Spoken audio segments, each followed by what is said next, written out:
ನಮಸ್ತೆ ನನ್ನೆಲ್ಲ ಯೂಟ್ಯೂಬ್ ಚಾನಲ್ನ ಸ್ನೇಹಿತರಿಗೆ. ನಾನು ನಿಮ್ಮ ರಂಜಿತಾ ಮಾತಾಡ್ತಿರೋದು. ಇವತ್ತು ಭಾನುವಾರ ಆಗಿರೋದ್ರಿಂದ ಒಂದು ರೆಸಿಪಿ ತೋರಿಸೋಣ ಅಂತ ಹೇಳ್ಬಿಟ್ಟು ಒಂದು ರೆಸಿಪಿ ತೋರಿಸ್ತಿದ್ದೀವಿ.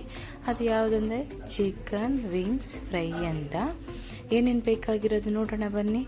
ಚಿಕನ್ ವಿಂಗ್ಸ್, ಈರುಳ್ಳಿ, ಕೊತ್ತಂಬರಿ ಸೊಪ್ಪು, ಪುದೀನ, ಕರಿಬೇವು, ಟೊಮೊಟೊ, ಶುಂಠಿ ಬೆಳ್ಳುಳ್ಳಿ ಪೇಸ್ಟು, ಧನಿಯಾ ಪೌಡರ್, ಅರಿಶಿನ powder, chicken masala, garam masala, green chilli sauce, tomato sauce, soya sauce ಮತ್ತು ವಿನಿಗರ್.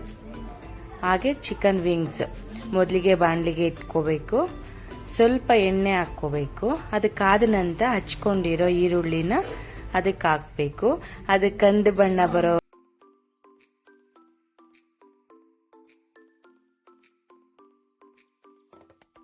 ಟೊಮೊಟೊನ ಹುರಿದ ನಂತರ ಅದಕ್ಕೆ ಸ್ವಲ್ಪ ಶುಂಠಿ ಬೆಳ್ಳುಳ್ಳಿ ಪೇಸ್ಟನ್ನ ಸೇರಿಸ್ಕೋಬೇಕು. ಶುಂಠಿ ಬೆಳ್ಳುಳ್ಳಿ ವಾಸನೆ ಹೋಗೋವರೆಗೂ ಅದು ಹುರ್ಕೋಬೇಕು. ಇದನ್ನ ಅನ್ನ ಮತ್ತು ತಿಳಿ ಸಾಂಬಾರ್ ಜೊತೆ ಸೇರಿಸ್ಕೊಂಡು ತಿಂದರೆ ತುಂಬ ಚೆನ್ನಾಗಿರುತ್ತೆ ಮತ್ತು ಮಕ್ಕಳಿಗೂ ತುಂಬ ಇಷ್ಟ ಆಗುತ್ತೆ. ಒಂದು ಹೊಸ ಥರ ಅನುಭವನೂ ಮಕ್ಕಳಿಗಾಗುತ್ತೆ. ಇದ್ರ ಜೊತೆಗೆ ಪುದೀನ ಮತ್ತು ಕರಿಬೇವನ್ನ ಸೇರಿಸ್ಕೋಬೇಕು. ಸೇರಿಸ್ಕೊಂಡಿದ ನಂತರ ತೊಳೆದಿಟ್ಕೊಂಡಿರೋ ವಿಂಗ್ಸ್ನ ಅದ್ರ ಜೊತೆಗೆ ಸೇರಿಸ್ಬೇಕು.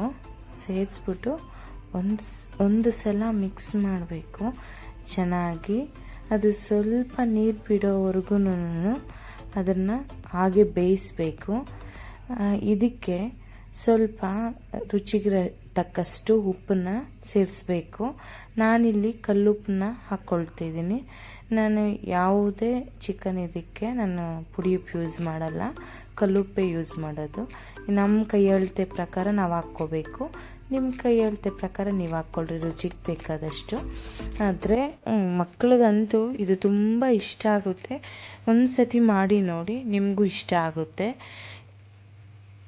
ಮೊದಲನೇ ಸಲ ಈ ರೆಸಿಪಿನ ನಿಮ್ಮ ಜೊತೆ ಹಂಚ್ಕೊಳ್ತಿದ್ದೀನಿ.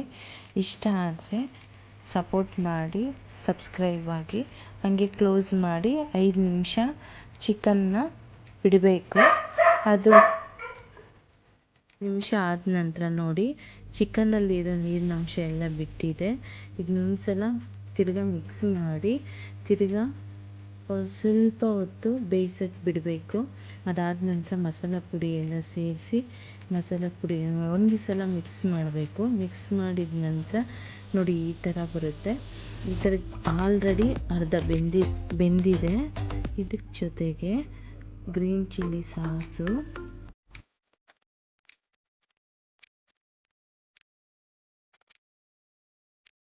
ಸೋಯಾ ಸಾಸು,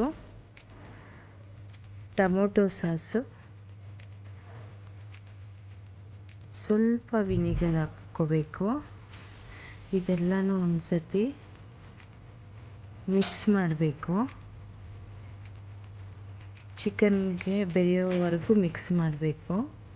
ಆಲ್ರೆಡಿ ಅರ್ಧ ಬೆಂದಿರೋದ್ರಿಂದ ಮಿಕ್ಸ್ ಆಗಿರುತ್ತೆ. ಸ್ವಲ್ಪ ನೀರು ಹಾಕ್ಕೊಂಡು ಸ್ವಲ್ಪ ಹೊತ್ತು ಬೇಯಿಸಬೇಕು. ಇದ್ರ ಜೊತೆಗೆ ಕೊನೆಯದಾಗಿ ಕೊತ್ತಂಬರಿ ಸೊಪ್ಪು ಹಾಕಿ ಒಂದು ಸಲ ಮಿಕ್ಸ್ ಮಾಡಬೇಕು. ಮಿಕ್ಸ್ ಮಾಡಿ ಇನ್ನೊಂದು ಸ್ವಲ್ಪ ಹಾಗೆ ಮಿಕ್ಸ್ ಮಾಡಿ ಕ್ಲೋಸ್ ಮಾಡಬೇಕು. ಕ್ಲೋಸ್ ಮಾಡಿದ ನಂತರ ಒಂದೇ ಒಂದು ನಿಮಿಷ ಹಾಗೆ ಬಿಡಬೇಕು. ಬಿಟ್ಟ ನಂತರ ಅಲ್ಲಿರೋ ನೀರಿನಂಶ ಎಲ್ಲ ಎಳ್ಕೊಂಡಿರುತ್ತೆ. ಆಮೇಲೆ ಇನ್ನೊಂದು ಸಲ ಮಿಕ್ಸ್ ಮಾಡಿ ತಗೊಂಡ್ರೆ ಚಿಕನ್ ವಿಂಗ್ಸ್ ಫ್ರೈ ರೆಡಿಯಾಗಿರುತ್ತೆ. Finally chicken wings ready. ಧನ್ಯವಾದಗಳು.